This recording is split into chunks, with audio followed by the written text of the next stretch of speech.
So you want to be a scalper in the Forex markets. In this video, I'm going to discuss scalping, and I'm going to be discussing a potential strategy that can be used for scalpers. Now, what I would say is scalping is definitely more of an advanced technique in the Forex markets. The reason being, I think you actually need to dedicate a little bit more time to scalping than it would be from higher time frame trading. At least when you're trading, let's say the sort of 4-hour and daily and above, you've got enough time to think about and evaluate the situation of a market. Whereas if you're scalping, you need to understand that market in a lot of detail. You need to understand what's going on, what are the underlying macroeconomic details, as well as you need to understand when the releases are coming out, and you can't really miss those releases. It's very important that when you are trading, you're trading at the highest volatility area as well, or time, and you need to be looking at opportunities on a daily basis. And sometimes you have to trade at a very reduced risk, because a lot of the times scalpers will be looking to get in and out of positions very quickly. That can be very stressful if you don't know the markets in and out that you are trading. I also think as a scalper, your advantage is probably trading at those most volatile times. Also, the advantage is that you can just make money on a daily basis. Obviously, you have to understand the risks of that. You can lose money on a daily basis as well, and you've got to be very fast thinking. Now, for me, when it comes to scalping, there are multiple different ways you can do this. I'm going to show you as more of an entry level scalping strategy. If I was to look at scalping trading on more advanced levels, I'd probably be looking more into daily volume profiles, market volumes, and also things like cumulative delta, maybe even looking more in towards the futures markets. Whereas in this particular, I'm going to show you as a retail investor. Again, this also comes down to what type of account you have. Now, with Blueberry Markets, you can have an account which is commission based rather than spread based, because you want to use something that has very, very low spreads. So you can do that. Now, with this particular strategy that I'm going to highlight, you want to be looking at a 2 time frame process, in my opinion. Okay, so what I like to look at is a 2 time frame where I'm going from a 15-minute down to a 5-minute. You can do this from a 5-minute down to a 1-minute as well, but this is just the preference that I would particularly use. Now, one thing that might be helpful is obviously understanding what time of day you are in the market. So one thing that we can do to the chart is actually add what is called session breaks. So if you go into the settings tab under the events tab here, I'm just using TradingView for this example. On MetaTrader, you'll click Control Y, okay? But here is session breaks. I'm just going to click that on.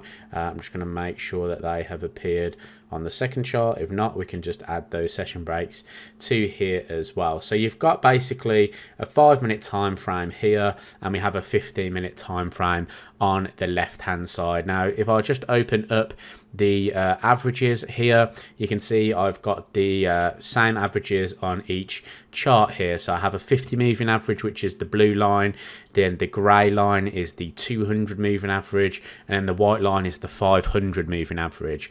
The reason is I want to see all of these lined up and in a particular direction. So I've got the same here on the 5-minute chart. This is the 50, the 200, and the 500 moving average, okay? So in this particular case for pound US dollar, so Monday, this is Monday's trading in here, I can see that price obviously consolidated pretty much, but towards the end of the session, we actually saw the averages cross over, okay? And then the market kind of found a high around about the 1.2740 level. So going into the next day of trading, what I'd be looking at is what was the price action of the day, and what would happen if price maybe trades outside of that range. So we can see here price in the Asia session broke through that daily low, okay? So if we're breaking through a daily low, I think that maybe that price could extend to another level, okay? So that to me is very bearish.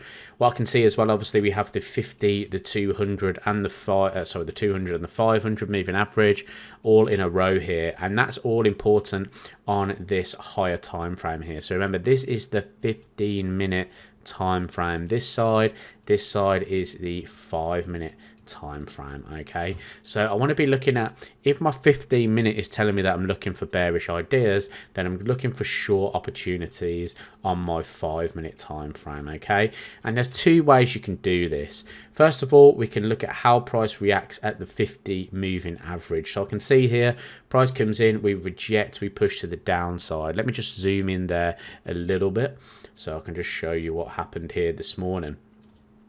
So I can see that I'm looking for bearish opportunities because my averages and obviously the daily lows have been broken. So I'm looking for opportunities for the market to extend to the downside, especially in the morning session. When it comes to the afternoon session, maybe not so much, because what we can often see is after the European session and the US session starts to come in, that overlap, we can see some differentials. Usually there can be a little bit of a change in market sentiment at that point, especially depending on different types of news that's coming out.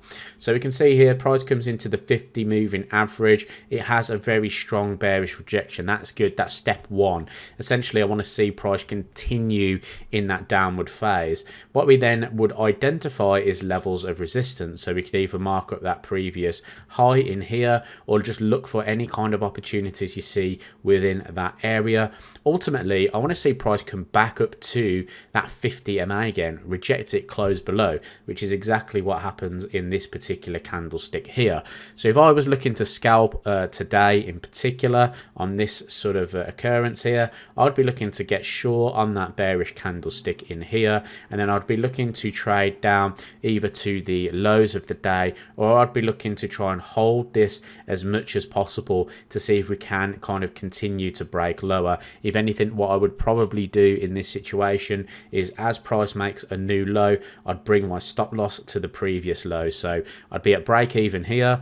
When price breaks through this low, I'd be at this area in here. When price breaks through this low, my stop would be in and around this area there. That's the key to scalping. You want to be very aggressive with your targets and scalping, because things can change very, very quickly. Okay, so that would be about a 2.5R, depending on how aggressive you put your stop losses. Again, that's going to come down to the spread as well. When it comes down to scalping, spreads are going to be very, very important. So you want to be looking at the markets that have the lowest spread, okay, and pound US dollar will definitely be one of those.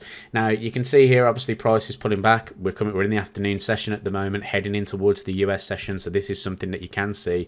An alternative would be to look for an entry around about the 200 moving average. So I'm actually just going to go and zoom back a little bit. Now it's also important to understand when your market is in a trending condition. This is a big resistance level on the market, so I wouldn't necessarily say that is a trending condition in here. I would say this area is more of a trending condition where we've got a clear path to see the 50, the 200 and the 500 moving average in a row. So that was on the Friday the 22nd of December. So I would be looking at potential longs going into Tuesday the 26th. Obviously Monday was Christmas Day, so I'd be looking at potential longs in here. Obviously it's easy for me to say, I'm looking in hindsight, but this is the sort of opportunity I'd look for. I'd look for the trend day to kind of confirm first, and then look for the opportunities. So if I go to the 26th of December here from a 5-minute point of view, let's just quickly scroll back here, and here we are in here. So again, I'd be looking for my averages to line up, and then I'd be looking for an opportunity. So I can see that I'm looking for longs on this particular day. I can also see there's obviously, if I was to talk to you about volume profile, there'd probably be a lot of volume down here towards this area here, but I'm not going to talk about that in this particular video.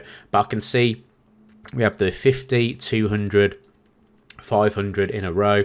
That has continued on that day, and I'm looking for longs. All I need to see is that matchup on the 5-minute, and that happens here. So the 5-minute crosses 50 moving average, crosses above the 200 moving average, and we've got the 500 running through there. Again, I'll be looking for longs from the 50 or the 200 moving average. The reason why I've got the 500 on here is because that's where you want to be looking to potentially place your stop losses as well. Obviously, like I said before, you can be aggressive and put your stop losses at the low there. But let's say price comes into this area here, we get a higher high, higher close candlestick. We want to be long from yesterday's opportunities. So I'm going to be looking for a long on the higher high, higher close, let's say. Stop loss, if you don't want to go for a 6 pip stop, because that could be quite intimidating, especially if you're a new trader and maybe you've put a little bit of risk on the line for the first time. Put it down below the 500 moving average. Gives you a lot of space to potentially work with. Next thing you're going to do is you're going to target previous highs. So you can see here 1.1R, that is absolutely fine as a scalper. Remember, as a scalper, you're trying to get something out the market every single day. So 1R isn't bad at all. You've just got to make sure that you're right more than you're wrong.